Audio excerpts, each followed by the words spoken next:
이스라엘의 외부적인 이야기는 민수기 24장에서 마무리가 되었습니다. 그리고 오늘 살펴볼 민수기 25장에서는 다시 이스라엘 내부의 이야기로 진행되고 있는데, 때는 이스라엘 백성들이 시딤에 있었을 때를 기록하고 있습니다. 본문 1절을 보면 이스라엘이 시딤에 머물러 있더니 그 백성이 모압 여자들과 음행하기를 시작하니라 라고 기록되어지고 있습니다. 현재 이 백성들이 시딤에 있는 상황이죠. 지금 이 시딤은 앞선 본문들에서 발람이 이스라엘을 저주하려고 하였지만 결국 축복하였던 장소였고, 배경적으로는 요단 건너편으로는 여리고가 보이는 장소이기도 하였습니다. 즉 모압 평지 중에 한 곳이라는 것이죠.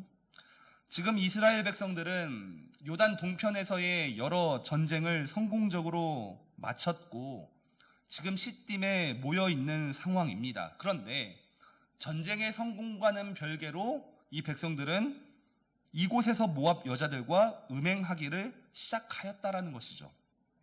여기에서 말하는 음행은 2절에서 설명하는 것과 같이 모압 여자들이 섬기던 신 바알 부올을 우상숭배하는 행위였고, 더 나아가 이 우상숭배와 함께 따라오던 이방 종교의 전형적인 특징인 성적인 행위, 성적인 음란까지 포함하고 있다고 볼 수가 있습니다. 지금 이스라엘 백성들은 시딤에서 말도 안 되는 너무나도 큰 죄악을 범하고 있다는 것이죠. 요단 동편에서 위대한 승리가 있었습니다. 그래서 이제 곧 더불어 가나안을 입성해야 하는데 지금 현재 이들은 모압 여자들과 음행함으로 하나님의 진노를 유발하고 있다는 것이죠. 3절에서 이스라엘이 바알 부올에게 가담한지라 여호와께서 이스라엘에게 진노하시니라. 여호와 하나님께 가담해도 모자랄 판에 바알 부올에게 가담하였고 그것은 곧 하나님의 진노를 일으켰다라는 것이죠. 약속의 땅 가나안이 눈앞에 보입니다.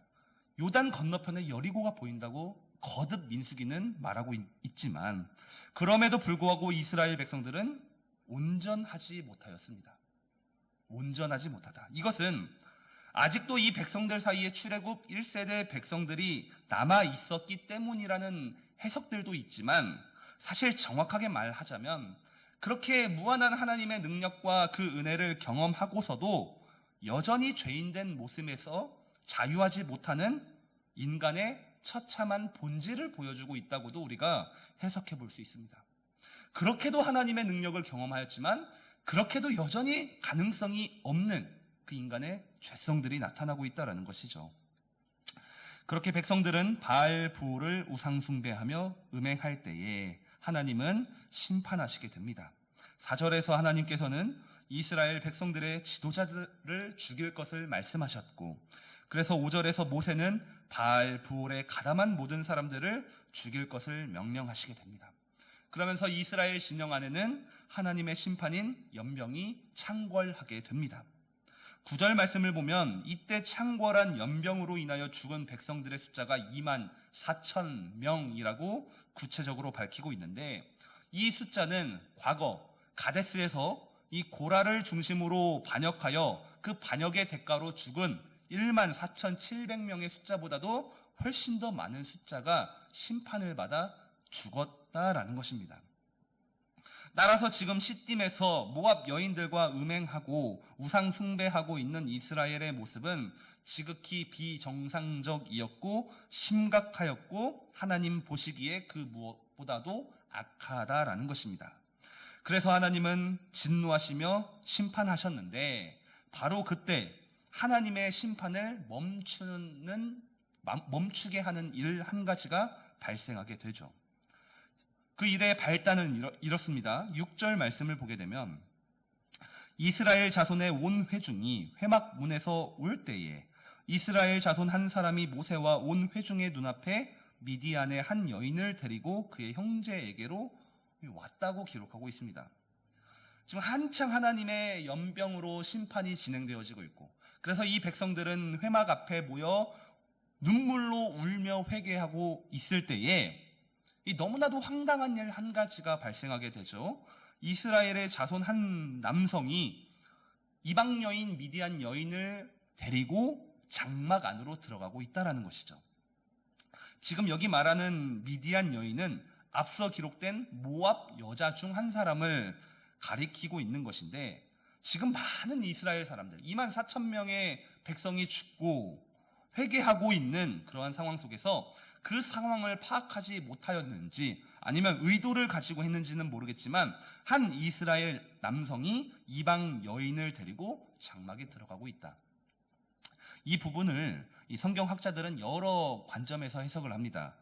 이 남자가, 이스라엘 남자가 이 모압 여인을 신부로 삼기 위해 데리고 왔다고 해석하는 방향도 있고, 아니면 이 본문의 연결상 이 바알 부울의 우상을 우리 진영에서 또 숭배하기 위해 이 여인을 데려왔거나, 아니면 더 나아가 이 장막 안에서 이 성적인 음란을 즐기기 위해 데리고 왔다라고 해석을 하는데, 사실 이 세 가지 해석 모두 가능한 상황입니다만, 이 지금 본문의 흐름상 현재 상황에서 이스라엘의 남자는 우상 숭배를 하기 위해 이 여인을 데려왔고, 더불어 이 장막 안에서 성적인 음란을 즐기기 위해 데리고 왔다고 해석하면 맞겠죠.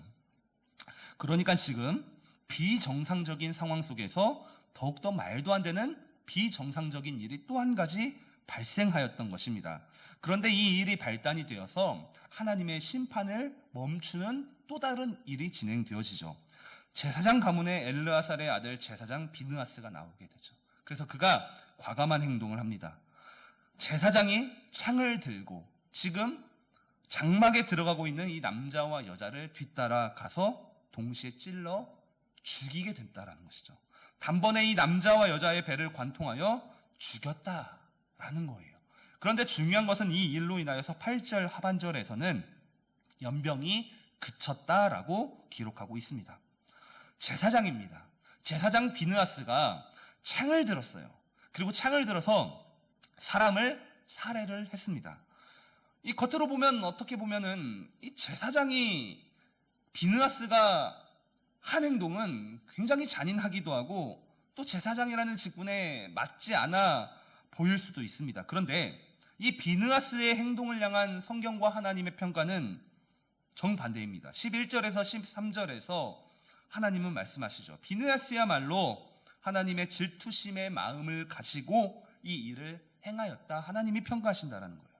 그러면서 이 비느하스의 일로 이스라엘 자손을 속죄하였다라고 말씀하시면서 평화의 언약, 영원한 제사장 직분의 언약을 다시 한번 그에게 약속하시는 하나님의 말씀이 기록됩니다.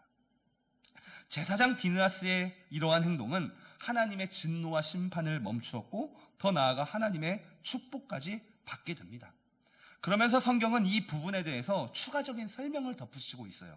14절과 15절 말씀을 보면 지금 앞선 이 비정상적인 행동을 했던 이 남자와 여자의 이름과 그 가문을 구체적으로 기록하고 있다는 거예요.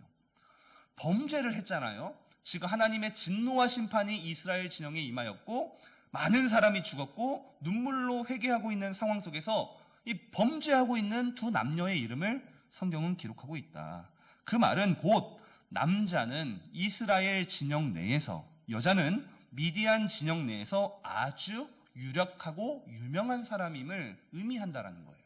성경이 문명이 아니라 이름 더 나아가 가문을 기록하고 있다는 것은 유명한 사람을 뜻하기 때문인데, 따라서 이 14절과 15절을 근거로 본다면 지금 이러한 상황 속에서도 아주 유명하고 유력한 집안의 사람들이 대놓고 범죄하고 있다라는 것을 알려주고 있는 거예요. 그만큼 이스라엘 내에서 영적인 타락과 성적인 음란의 부패와 심각성이 얼마나 심각했는지를 지금 보여주고 있으며, 그렇기에 제사장 비느하스가 보통의 결단과 보통의 거룩한 분노를 없이는 이 일을 행할 수 없었다라는 것을 또한 보여주고 있는 장면이에요. 생각을 해보십시오. 우리가 교회 안에서도 속된 말로 돈이 많고 유명한 사람들한테는 세상도 마찬가지죠. 우리가 말하기가 쉽지 않잖아요.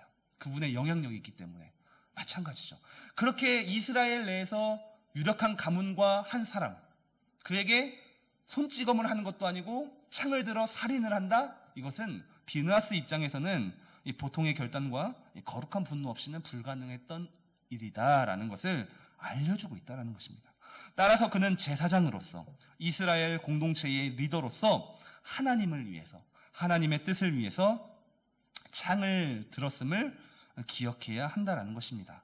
따라서 그의 겉에 보이는 행동 때문이 아니라 하나님은 그 비느하스의 마음을 보시고 평가를 하였기에 결국 그의 행동이 그 상황 속에서는 정당화될 수 있다라고 정리를 할 수 있습니다. 따라서 마지막으로 하나님은 이 일의 끝으로 모세에게 말씀하시기를 17절에서 미디안인을 대적하여 칠 것으로 말씀하십니다. 여기서 말하는 미디안인은 이 모압의 연합의 일원입니다. 모압 땅에서 살아가던 연합의 일원으로서 이 바알, 부올, 음행 사건과 직접적으로 관련된 자들이죠. 물론 지금 본문의 전체적인 흐름은 이스라엘 백성들이 범죄한 것입니다. 이들이 자발적으로 적극적으로 하나님께 범죄하였지만 이 미디안인들 역시도 이스라엘이 범죄하도록 유혹하였기 때문에 그들 역시도 하나님의 심판을 피할 수가 없었다라는 것을 말씀하심으로 이 민수기 25장이 마무리가 됩니다. 사랑하는 성도 여러분, 오늘 이 시딤에서 기록된 음행 사건은 이스라엘 위에서 또한 이스라엘 뒤에서 일하시는 하나님과는 별개로 이 사람들은 언제나 범죄하며 이 넘어지는 상황과 환경에 노출되어 있다라는 것을 여실히 보여주고 있는 것처럼 보입니다. 그럼에도 정말로 다행인 것은 이 제사장 비느하스의 결단으로 인하여 그들이 더욱더 심각한 구렁텅이에 빠지기 전에 이 일이 멈췄다라는 것이죠. 따라서 이 공동체 안에는 하나님의 뜻에 따라서 시마다 때마다 결단하며 행동하는 리더가 반드시 필요하다고도 볼 수 있습니다. 그렇지만 이 본문을 공동체보다도 우리 개인적으로 나의 삶에 직접적으로 적용을 해본다면 우리 자신 스스로도 죄된 본성을 또한 연약함을 이겨낼 수 있는 결단과 은혜 구함이 필요하다는 것이죠. 나의 외부적인 누군가에게 그것을 요청하는 것이 아니라 내 스스로도 비느하스의 심정이 되어서 나의 삶에, 내 마음에 연약함, 악함을 이겨낼 수 있는 그 은혜를 구해야 한다는 것이죠. 마치 비느하스의 결단이 나의 결단이 되어서 나의 연약함도 나의 악함도, 그래서 이 모든 죄의 사슬을 끊어내야 하는 은혜가 반드시 필요하다는 것입니다. 따라서 이 말씀을 기억하시면서 이러한 은혜와 이 결단을 하나님께 구하며 오늘도 거룩한 하나님의 백성으로 승리하기를 예수님 이름으로 간절히 소망합니다. 아멘.